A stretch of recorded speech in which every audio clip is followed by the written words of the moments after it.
Alors on est en direct au festival Historia Vive l'Histoire sur le stand de Fanny. Fanny, bonjour. Bonjour. Alors il s'appelle pas le stand de Fanny, il s'appelle comment ce stand? En fait c'est le stand jeu de rôle, parce qu'en fait en réalité, comme vous pouvez le voir juste derrière moi, on organise tout le week-end des petites initiations sur le GN, donc le jeu de rôle grandeur nature, parce qu'en fait en France on a une petite spécificité qui fait qu'il y a beaucoup de GN historiques.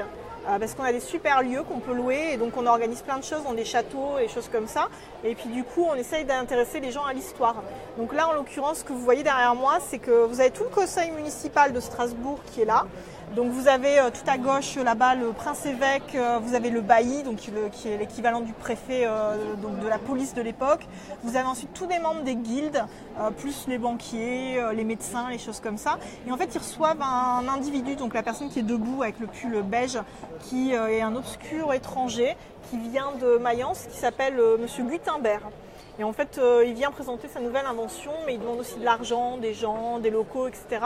Donc là, ils sont tous en train de négocier pour savoir si ils vont dire oui ou non à ce Gutenberg et s'ils vont accepter de l'héberger sur la ville. Et donc en fait, on va faire plusieurs sessions à travers le week-end. Donc au festival, on a différents horaires. Et donc le jeu, c'est entre 8 et 15 joueurs. On peut y jouer donc de 10 ans, là, le monsieur que vous voyez en tout premier plan avec le tabard blanc à 10 ans. Et hier, on a fait jouer une dame qui avait 80 ans. Donc autant dire que le jeu est assez customisable. Et puis au niveau des personnages, il y a des personnages masculins, féminins. Il est vraiment écrit pour les débutants, mais normalement les gens qui font déjà du GN peuvent aussi s'amuser dessus parce que voilà, on a fait exprès qu'il soit à plusieurs niveaux. Et en fait, ce qui est aussi intéressant sur ce jeu, c'est qu'on l'a écrit exprès pour Historia, donc pour le festival Historia. Donc en fait, ce qui va se passer, c'est que on va le remettre un peu en forme et après l'été, vers l'été à peu près, vous retrouverez ce jeu totalement disponible avec toutes les fiches de personnages, le scénario, toutes les indications d'organisation. Et rien ne vous empêchera de le télécharger. Il sera dispo gratuitement et vous pourrez le réorganiser chez vous avec votre asso dans une salle des fêtes ou même dans votre salon. Ça peut être un thème d'anniversaire ou de week-end pluvieux, aucun problème. Il y aura juste à sortir les fiches de personnages, à briefer les gens. Et puis le jeu, nous, il dure 1h30, mais rien n'empêche de tenir toute l'après-midi parce qu'on a fait des personnages quand même qui ont énormément de choses à faire. Donc voilà tout ce qu'il y a à savoir justement sur ce mini-GN. Et alors sur ce mini-GN, pour l'instant, les résultats c'est quoi depuis le début du week-end? Alors pour l'instant, Gutenberg, il attend sa partie. Parce qu'en fait, les bourgeois là, de Strasbourg qu'on a, ils sont un peu radins. Donc là, j'attends de savoir comment ça va se passer. Mais globalement, la tendance est à la radinerie jusqu'alors. Donc, il n'a pas encore été brûlé sur la place publique? Non, pas encore. Pour l'instant, parce qu'effectivement, on a un personnage qui peut brûler des gens. Parce qu'en fait, chaque personnage a un petit pouvoir secret. Effectivement, il y a le prédicateur qui peut brûler des gens, le bailli qui peut en jeter en prison. On a même, mais ça je n'ai pas le droit de le dire trop fort parce qu'ils vont m'entendre, on a même quelqu'un qui est un peu un agitateur public et qui peut même faire exploser des bâtiments parce qu'il a des stocks de poudre. Donc voilà, autant dire que ça peut être un peu tendu. Donc on va voir comment ça va se passer. À la fin du jeu, de toute façon, on va repasser hors jeu. Je vais faire tout le tour des participants et puis je vais leur demander ce que fait leur personnage après le conseil. Et donc justement, on va savoir s'il y a des choses qui explosent, s'il y a des révoltes qui sont déclenchées, des choses comme ça. Donc ça risque d'être assez intéressant. Et du coup, à chaque fois qu'on le réorganise, en fait, il se finit jamais de la même façon. Mais bon, c'est justement l'intérêt du GN.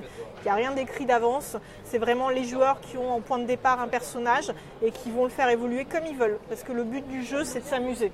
C'est pas de gagner et de réussir ses objectifs, c'est juste de faire une belle histoire et puis de s'amuser comme ils veulent.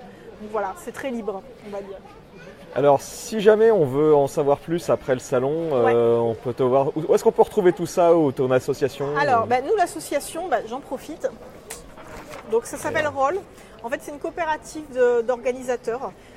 Donc, vous avez plein de thèmes et c'est à travers toute la France. Ça va dépendre de qui organise.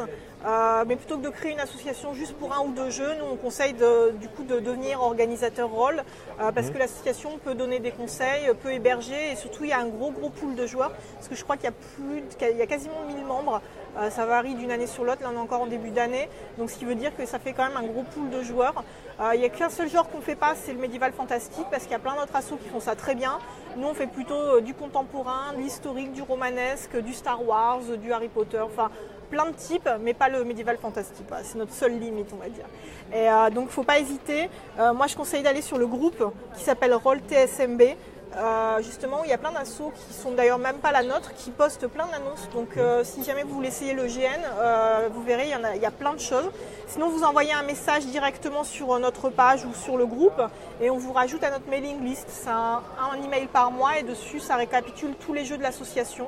Donc ça va de la petite murder party qui va durer 2 heures jusqu'au gros jeu qui va durer 3 ou 4 jours. Il y en a pour toutes les bourses parce qu'il y en a certains, la PAF c'est 5 €, où ça va être de ramener une bouteille de coca et puis un cake pour le goûter. Et puis d'autres effectivement où la PAF va être plus élevée parce qu'il faut louer un château. Mais tout est associatif, donc en fait contrairement à plein d'autres pays européens où il faut payer entre 250 et 600 € un GN, c'est pas le cas de la France. En France, au maximum, ça va être dans les 140 € pour un week-end dans un château. Donc ça reste une certaine somme, surtout qu'il faut trouver des costumes la plupart du temps. Mais par rapport à ce qu'il fait en Europe, c'est vraiment le prix minimal qui couvre la location du château et la nourriture. Donc c'est vraiment tout compris. Mais je vous dis, ça c'est vraiment la version XXL du GN.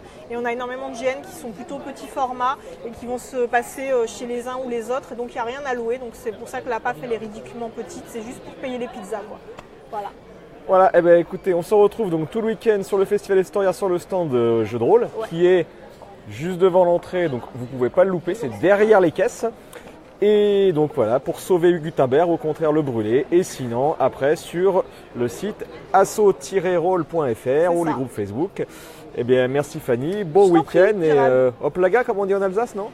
Je ne sais pas, je suis parisienne, alors je ne sais pas. Je n'avance pas trop, mais je ne voudrais pas qu'il me brûle justement. Mais... Bon, eh ben, bon week-end en Elsa alors.